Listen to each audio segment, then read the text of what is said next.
Yo, what is going on, guys? Got a story for you here today titled Wife Has Unprotected with Loyal Husband's Best Friend, and then she cries before he divorces her. Now, obviously, this is 100% deserved. This woman should be divorced. Honestly, guys, this should be a crime, in my opinion. Okay, but here we are, and the woman is crying because the husband has the nerve to divorce her ass for what she did. Okay, absolutely disgusting stuff here.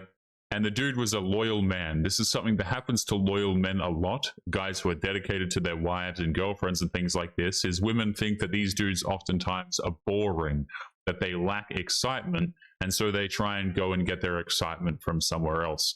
Now, guys, before we jump into today's episode, just a reminder, I have started a second channel where I will be resuming TikTok reaction videos, just one per day, to dip my toe back into the cesspit that is TikTok. I might resume them on the main channel later on, but for now, guys, don't forget to go and check out the second channel, which will be linked in the video description.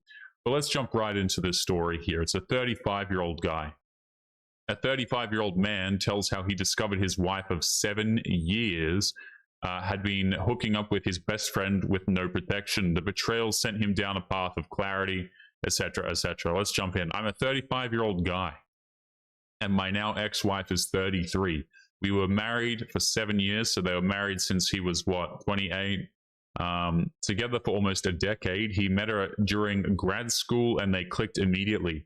She was funny, affectionate, and smart. I introduced her to all of my close friends, including my best friend from high school. Let's call him Ryan. Brian had been my ride or die for years, through breakups, job changes, health scares, you name it.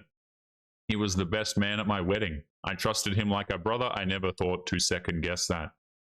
And for most of our marriage, I had no reason to. My wife and I did not fight often. We were intimate regularly. I worked hard, provided well, and always tried to be emotionally present. I wasn't perfect, but I was solid, loyal, and committed, and it turns out it didn't matter. So here's the thing, guys. Like, I notice men oftentimes, they've started to use these words like emotionally present. And this is just gaslighting from women. It really is. Like, oh, you need to be emotionally present to me and all of this stuff. It really makes no sense, guys. And again, the more men try to be emotionally present and do everything by the book, typically it just results in them getting completely screwed over. Let's continue. So about 3 months ago, we were getting ready for bed and her phone buzzed. She left it on the bathroom counter, and he had a look. The message was, "That was risky but worth it." I didn't want to assume the worst, but I also couldn't let it slide. She came out of the bathroom and I handed her the phone, told her I saw the message. She looked at it, turned pale, and tried to play it off. It's just about a joke that he told me earlier, but I'm not stupid. I calmly asked her to unlock the phone. She refused, so I told her flatly that I wasn't letting it go. The next day, while she was in the shower, I tried guessing the passcode and got it on the 4th try, and what I found made my stomach turn. So here's the thing, guys, right? First of all, why is she messaging your friend or friends, right? What possible reason does she have to share inside jokes and send messages to your friends? This always makes no sense to me, guys. Like, for example, right? I bring this example up quite a lot, but if one of my close friends, okay, who's a dude, obviously, he has a girlfriend, why on earth would I ever disrespect our friendship by going and speaking to his girlfriend, much less over DMs? Like, what possible reason would I have for doing that? And yet everybody thinks that this crap is normal. Oh yeah, let me just be best friends, okay, and crack inside jokes with my friend's girlfriend. You see how ridiculous that is?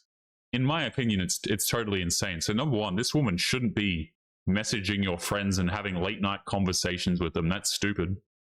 Second of all, guys, if you ever ask to see your significant other's phone and they deny it to you, that is cause for very large concern. Okay, people will say, "Oh, you don't trust me. It's a you problem," and all this stuff, guys. Again, it wouldn't be an issue if they weren't hiding anything. Really, like it truly wouldn't. It would not be an issue if you said, "Hey, I'd like to see your messages." If she wasn't hiding anything, why would there be an issue? But they flip out, guys. Excuse me, I'm losing my voice. They flip out over this stuff because they know they have stuff on their phone that should not be there. Very simple. He says she lied to me every time she looked me in the eyes. There were texts, hundreds of them, between her and Ryan. They'd been sleeping together for at least 5 months, not just once, multiple times in our city, at his place, even once when I was out of town visiting family. Worse, they joked about not using things that they should have been, literally laughing about it. You'll never find out, etc. I'm not going to read that. That's actually disgusting. He says, I sat there in silence for what felt like hours. My heart wasn't racing. It was just cold. I took screenshots of everything, sent them to my email, and then I left the house. And here's the funny part of the story, guys, okay? When I confronted her, she cried for herself, not me. Typical. I told her I knew everything, he said. At first, she absolutely denied it. Then she started sobbing, crying, begging him not to leave. She said it was just a mistake, etc. Like all of the absolute nonsense, guys, that people who do this stuff will say. But here's the thing, he says. You don't accidentally cheat for 5 months. You don't accidentally go and do things with your husband's best friend, shall I say. And you don't accidentally laugh about it behind his back. What really broke me was how she cried, not out of guilt, but fear. Fear of losing her lifestyle, looking bad to her family, fear of being judged, never once asked how he felt, never once asked what it did to me. Yeah, so the reason why she didn't ask, by the way, is because she simply doesn't care. You know, like the people who do this, they don't care whatsoever. If she cared, she wouldn't have done it in the first place. And this is absolutely right. The reason why she's crying, guys, is because this guy is a provider, okay? This dude's a hard worker. He provides, at least I believe that's what he said in the introduction to the story, right? So she doesn't want to lose the benefits of being with him. She doesn't actually give a damn about being, you know, him per se. What she cares about, excuse me, is the benefits that the man provides. And this is true of a lot of modern day relationships, guys, is the women don't actually give a damn about the dudes. You know, again, if men don't provide something, women don't care. Hell, people don't care in general. If you're a dude and you've got nothing going for you, nobody gives a damn. I mention that on this channel frequently, and the reason why I do that is because it is true. So let's continue here. He says, I told her we were done. I contacted a divorce attorney the next day. She tried to beg and plead and everything, but I had already detached. Ryan, he didn't even try to deny it. When I confronted him, he said, I didn't plan for it to happen, but she came on to me. This guy's horrendous, man. He then had the nerve to say he thought I'd forgive him because we've been through worse. I blocked him permanently. I don't care if I run into him at a funeral or a bar, I'll walk the other way. Correct decision. Instantaneous block. Fantastic stuff. So talks to a divorce attorney immediately, blocks the friend. Fantastic stuff. He says, I filed for divorce. She moved out a month later. Man, I think you should try and evict the woman faster than that, honestly. My family and real friends rallied behind me. Their family was shocked until they saw the screenshots. Then the pity turned to awkward silence. Last I heard, Ryan and my ex aren't talking anymore. Surprise, surprise. Yeah, so everything falls apart, obviously. Absolutely, obviously. This is a brutal story, man. It really is. I think a lot of guys, truthfully, right? A lot of dudes go through a situation like this in their life. It might not be as serious or as damning as this one, but this is quite a common male experience. And what I mean by that is just straight up being cheated on. You know, no disregard for your feelings whatsoever. The breaking down and crying, not because they did give a damn about you, but because they are concerned about the loss in other ways. They don't actually give a damn, right? And a lot of guys go through this, and at the end, they just say, screw that, I'm not getting married again, right? Because there's too much risk and so on. Hell, a lot of guys aren't even interested in relationships, period.